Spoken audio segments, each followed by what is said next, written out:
Hello everyone, আবার তোমাদের সামনে মাধ্যমিক 2026 সাজেশনের আমরা আরেকটি গুরুত্বপূর্ণ ক্লাস নিয়ে চলে এলাম। ঠিক আছে, আজকের ক্লাসটা হচ্ছে আরো বেশি ইম্পর্টেন্ট এবং পরিমিতির উপর আমরা করব। পরিমিতির জায়গাটায় অনেক অঙ্ক রয়েছে, অনেক টপিক রয়েছে, তার মধ্যে সাজেশন করা সত্যিকারের খুব কঠিন।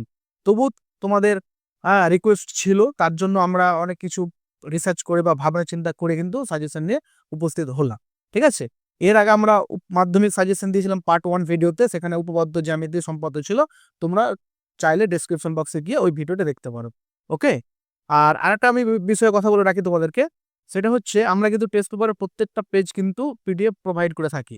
এবং আমি 2000 মানে আমরা এক কথায় আমাদের টিম 2026-এর যে শর্ট কোশ্চেনগুলো হয়, ঠিক আছে, অনেকগুলো শর্ট কোশ্চেন বাছাই করে একটা আমরা পিডিএফ বানিয়েছি।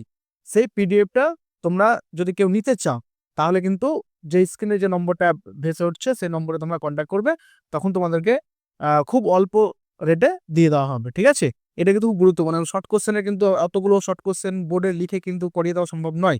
আর শর্ট কোশ্চেন কিন্তু আসেও না, শর্ট কোশ্চেনের জন্য 100 ছুটে যায় মাধ্যমিকে। তো শর্ট কোশ্চেনে তোমরা পিডিএফটা নিতে চাইলে অবশ্যই তোমরা নক করবে। ঠিক আছে, তো আজকে আমরা চলে আসছি, সেটা হচ্ছে পরিমিতি নিয়ে। দেখো, মাধ্যমিকে পরিমিতিতে তোমাদের 3টে কোশ্চেন থাকবে, 3টের মধ্যে তোমার 2টো অ্যাটেন্ড করতে হবে। 4x2 8 মার্কস থাকবে। ওকে, এবং পরিমিতিতে সিলেবাসও কি কি আছে? প্রথমত হচ্ছে আয়তঘন রয়েছে, তারপরে রম্ববৃত্তাকার চোঙ রয়েছে, তারপরে গোলক রয়েছে, তারপরে লম্ববৃত্তাকার শঙ্কু রয়েছে এবং বিভিন্ন ঘনবস্তু নিয়েছে। মানে মধ্যে কথা হলো 5টি টপিক। তো 5টি টপিক থেকে যদি একটা একটা করে তোলা হয়, তাও তো আমাদের 5টা হয়ে যাচ্ছে। কিন্তু মাধ্যমিক বোর্ডে থাকবে কটা? মাত্র 3টে। তাহলে বুঝতে পারছো তো এই জায়গাটা কত গুরুত্বপূর্ণ। তো তোমাদের আমি গত বছর 2025-এ দেখলাম কোশ্চেনটা যেটা আমরা পেয়েছি, কোশ্চেনটাতে ওই আছে, সেটা হচ্ছে শঙ্কু থেকে একটা কোশ্চেন আছে, চোঙ থেকে একটা কোশ্চেন ছিল, আর একটা হচ্ছে গোলক থেকে কোশ্চেন ছিল। অর্থাৎ আয়ত ঘন থেকে আর বিভিন্ন ঘনবস্তু যে প্রবলেমটা ছিল সেখান থেকে কিন্তু পুরো কোশ্চেন ছিল না। তো যাই হোক, আয়ত ঘনটা কিন্তু খুব ইম্পর্টেন্ট। তো আয়ত ঘনকের আমরা সাজেশন দেবো, বেশি নেই, অল্প কয়েকটা অঙ্ক দেবো। আর একটা কথা বলি, মাধ্যমিক কোশ্চেনে কিন্তু সংখ্যা চেঞ্জ থাকে এবং তোমাদের 26ও থাকবে, এটা 100% বলে দাম, তো মিলিয়ে নিয়ে কোশ্চেন পারবো। গ্যারেন্টি থাকবে সংখ্যা চেঞ্জ করে। তো আমি তোমাদের প্রথমেই টেক্সট বুক থেকে যে দুটি অঙ্ক তোমাদেরকে করতে হবে, ঠিক আছে, সেই অঙ্ক দুটি অবশ্যই তোমরা ভালো করে দেখবে। তারপর আমরা দুটো অঙ্ক তোমাদের জন্য বানিয়েছি বইয়ের বাইরে, সংখ্যা চেঞ্জ করে। এটা আমরা বোর্ডে লিখে দিয়েছি, তোমরা নিজে ট্রাই করবে। তারপরে যদি তোমরা না পারো, অবশ্যই কমেন্ট করবে, তখন আমরা সলিউশন করে দেবো, কোনো চাপ নেই। তো প্রথমেই তোমরা চলে আসবে আয়ত ঘন, পেজ নম্বর হচ্ছে 74। ঠিক আছে, তাহলে কি বললাম, এই যে আয়ত ঘন টপিক, পেজ নম্বর হচ্ছে 74। এই 74-এর তোমরা যে কোশ্চেনটা করবে সেটা হচ্ছে কোশ্চেন নম্বর 12। কি বললাম? পেজ নম্বর 74, কোশ্চেন নম্বর 12। এই যে অঙ্কটা রয়েছে না, একটি চা বাক্সের যে অঙ্কটা রয়েছে, চা বাক্সের অঙ্কটা খুব ইম্পর্টেন্ট অঙ্ক এই বছরের জন্য।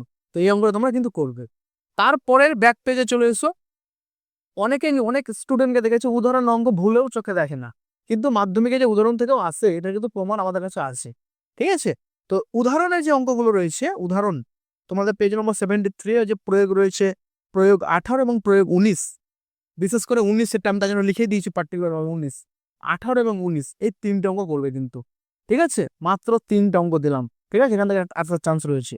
তারপরে ধরে নাও টেক্সট বুক থেকে তোমাদেরকে কিন্তু এই টাইপের একটা কিন্তু কোশ্চেন ছিল। এই কোশ্চেনটাকে আমরা স্ট্যান্ডার্ড করে সংখ্যা চেঞ্জ করে দিয়েছি। সংখ্যা চেঞ্জ অঙ্ক নিজে করার মানে চেষ্টা করো, তাহলে মাধ্যমিক বোর্ডে গিয়ে ঘাবড়ে যাবে না। ঠিক আছে, তো দেখো অঙ্কটা কি দিয়েছি, 2.1 মিটার দীর্ঘ এবং 1/1/2 মিটার চওড়া একটি আয়তঘনাকার চৌবাচ্চায় অর্ধেক জল পূর্ণ রয়েছে, এবং সেই চৌবাচ্চায় যদি আমরা আরো 2520, এই অঙ্কটা মেবি টেক্সট বুকে ছিল 630। ঠিক আছে, এখানে শুধু যার সংখ্যাটা চেঞ্জ করে দেওয়া হয়েছে। 2520 লিটার জল ঢালা হয় এবং জলটা যদি উপচে না পড়ে, মানে ওভারফ্লো হয়ে যদি না যায়, তাহলে জলের গভীরতা কতটা বৃদ্ধি পাবে? Highly important question for 2026। ঠিক আছে, নেক্সট কোশ্চেন দেখো। নেক্সট একটি কোশ্চেন করেছি আমরা, এটাও কিন্তু টেক্সট বুক বা কোনো বই কিন্তু পাবে না। এটা একটা ধরো উপস্থিত বুদ্ধির কাজে লাগিয়ে অঙ্কটা বানানো হয়েছে। তো এই টাইপের অঙ্ক তোমরা নিজে করো, তাহলে কনফিডেন্সটা হাই লেভেল হবে। দেখো, একটি আয়ত ঘনাকার ঘরে দৈর্ঘ্য হচ্ছে 20 মিটার, প্রস্থ হচ্ছে 16 মিটার, এবং আরেকটা কন্ডিশন কি বলেছে, ঘরটির মেঝের এবং ছাদের, এই যে গ্রাউন্ড ফ্লোর এবং টপ ফ্লোর, এদের ক্ষেত্রফলের সমষ্টি 4 দেওয়ালের যে ক্ষেত্রফল রয়েছে, সেই 4 দেওয়ালের ক্ষেত্রফলের সমষ্টি কি বলেছে? সমান বলে দিয়েছে। 4টি যে ওয়াল রয়েছে তাদের ক্ষেত্রফলের সমষ্টি সমান। তাহলে ঘরটির উচ্চতা এবং ঘরটির আয়তন নির্ণয় করতে বলা হয়েছে। ওকে, তো এই দুটো কোশ্চেন কিন্তু তোমরা নিজেরা কিন্তু অবশ্যই ট্রাই করবে। ওকে, দুটো সংখ্যা কিন্তু সংখ্যা চেঞ্জ করে আসো। এবার আমরা চলে আসবো লম্ববৃত্তাকার চোঙ নিয়ে। ওকে, তো তোমরা এই অঙ্ক দুটি চাইলে তোমরা খাতাতে খুলে লিখে নিতে পারো, অথবা তোমরা আমি সরে যাচ্ছি, তোমরা স্ক্রিনশট করে নিতে পারো। ওকে, স্ক্রিনশট করে নেবে। তারপর দেখো যে অধ্যায়টা রয়েছে সেটা হচ্ছে লম্ববৃত্তাকার চোঙ। ঠিক আছে, এটা কিন্তু পরিমিতির মধ্যে পড়ছে। তো লম্ববৃত্তাকার চোঙের প্রথমে আমরা চলে যাব উদাহরণের অঙ্ক নিয়ে। ঠিক আছে, উদাহরণ অঙ্ক কিন্তু বারবার বলছি ফলো করবে, কিন্তু উদাহরণ অঙ্ক পরীক্ষা আসছে। তো তোমরা চলে এসো, পেজ নম্বর হচ্ছে 145, 145 পেজ। যে উদাহরণে, যে উদাহরণ তো নয়, অ্যাকচুয়ালি প্রয়োগ লেখা আছে, প্রয়োগ মানে উদাহরণ অ্যাকচুয়ালি।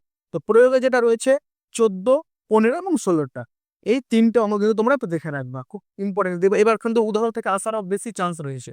ওকে, উদাহরণ থেকে আসার বেশি চান্স রয়েছে। এই যে, ঠিক আছে, কি বললাম, 14, 15 আর 16টা। ওকে, তারপর চলে এসো এক্সারসাইজ।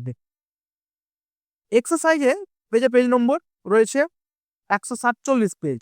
এই 147 পেজের তোমাদের যে উদাহরণ অঙ্কটা যেটা রয়েছে এক্সারসাইজের 10এরটা আর 12টা, এই দুটো আমি দিলাম, 10 এবং 12 দিলাম। ঠিক আছে, কি বললাম, 10 আর 12।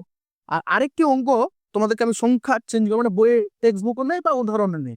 তো স্ক্রিনে তোমাদের যে কোশ্চেনটা ভেসে উঠবে, সেই কোশ্চেনটা তোমরা ট্রাই সলভ করার চেষ্টা করবে। এটা কিন্তু মানে বাইরের, আউট অফ সিলেবাস, মানে সিলেবাস আউট অফ, মানে আউট অফ বুক বলতে পারো। ঠিক আছে, এটা ট্রাই করবে। ওকে, এবার চলে আসছি আমরা লম্ববৃত্তাকার শঙ্কু নিয়ে। ঠিক আছে, তারপর বিভেদ ঘনবস্তু। ওকে, এরপর চলে আসবো আমরা, সেটা হচ্ছে গোলক নিয়ে। ঠিক আছে, স্ফেয়ার, গোলক। তো গোলক আমরা বেশি অঙ্ক দেবো না, গোলক থেকে গত বছর এসে হচ্ছে, তবু আমরা করাবো অবশ্যই, কারণ ওরকম রিস্ক নেওয়া ঠিক হবে না। তো দেখো, গোলকের যে পেজ নম্বরটা চলে আসে, সেই পেজ নম্বর হচ্ছে 183। ওকে, 183, 183 পেজের এই যে প্রয়োগ 12 রয়েছে, প্রয়োগ 12, এটা কিন্তু ভালো করে করে যাবা। ওকে, এটা একটা কোশ্চেন অবশ্যই করে যাবে, উদাহরণ প্রয়োগ 12। ওকে, তারপরে চলে এসো পেজ নম্বর হচ্ছে 184, আমরা লিখেও রেখেছি 184, কোশ্চেন নম্বর 10 এবং 12। এই যে চলে আসছে আমরা 84 এর কোশ্চেন নম্বর, কি বললাম, 10 এবং 12টা। ওকে, ওকে, তারপর চলে আসছে আমরা লম্ববৃত্তাকার শঙ্কুতে।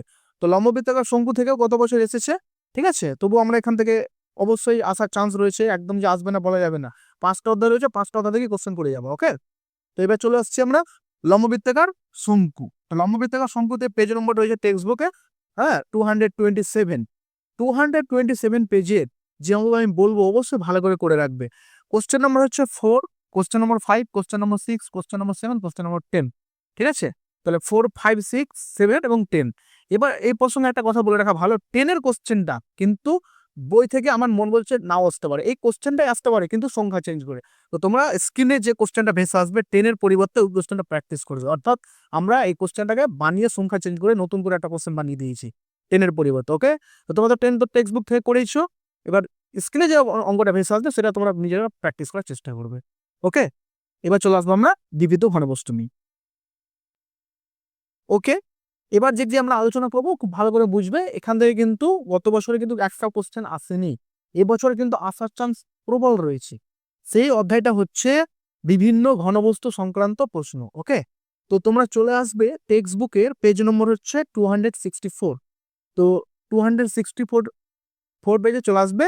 এই যে উদাহরণ অঙ্কটা দেখতে পাচ্ছ, দুটো অঙ্ক রয়েছে, এই দুটো অঙ্ক মোস্ট ইম্পর্টেন্ট অঙ্ক, এই অঙ্ক দুটোর মধ্যে আসার চান্স রয়েছে বেশি। ওকে, এই অঙ্ক দুটো অবশ্যই করবে। তারপরে চলে আসো তোমরা এক্সারসাইজের যে পেজ নম্বর হচ্ছে 264। এই এক্সারসাইজের যে অঙ্কটা দিয়েছি আমি, সেটা হচ্ছে কোশ্চেন নম্বর 7। কি বললাম, কোশ্চেন নম্বর 7। ওকে, কম কাঠ নষ্ট করে যে ঘনক তৈরি করা যাবে, 7 কোশ্চেন নম্বর, এটা তোমরা অবশ্যই ভালো করে সলিউশন করবে। ঠিক আছে, তারপরের পেজ চলে যাও, তারপরের পেজ হচ্ছে পেজ নম্বর 266। এই অধ্যায়ে তোমরা করবে সেটা হচ্ছে কোশ্চেন নম্বর 13 এবং 14। কি বললাম, 13 এবং 14, 13 এবং 14, এই অধ্যায় অঙ্ক দুটো অবশ্যই করবে। আর একটা কথা বলবো, স্ক্রিনে স্ক্রিনে যে অঙ্কটা ভেসে উঠছে, একটা সার্কাসের অঙ্ক নিয়ে আমরা মানে দিয়েছি, এটা সিবিএসই বা অন্য টেক্সট বুক আমাদের ছিল এনসিইআরটিতে। ঠিক আছে, তো আমার মন বলছে সার্কাসের অঙ্কটা কিন্তু আসতে পারে, এখানে কিন্তু শঙ্কু এবং চোঙ মিক্স করে অঙ্কটা রয়েছে, মানে এই অধ্যায়ের মধ্যে পড়ছে। ওকে, তো তোমাদেরকে কিন্তু পরিমিতির জায়গাটা খুব কঠিন ছিল, সেই জায়গাতে কিন্তু আমরা অনেক অঙ্ক তোমাদেরকে খুব শর্ট করে অঙ্ক দেওয়া হলো। তোমরা অবশ্যই অঙ্কগুলো ভালো করে করবে, আশা করি এর মধ্যে তোমরা কমন পেয়ে যাবে।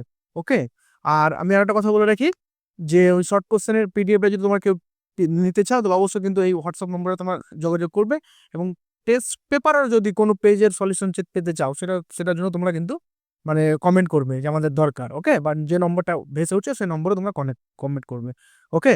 তো thank you everyone, best of luck for you, okay, thank you.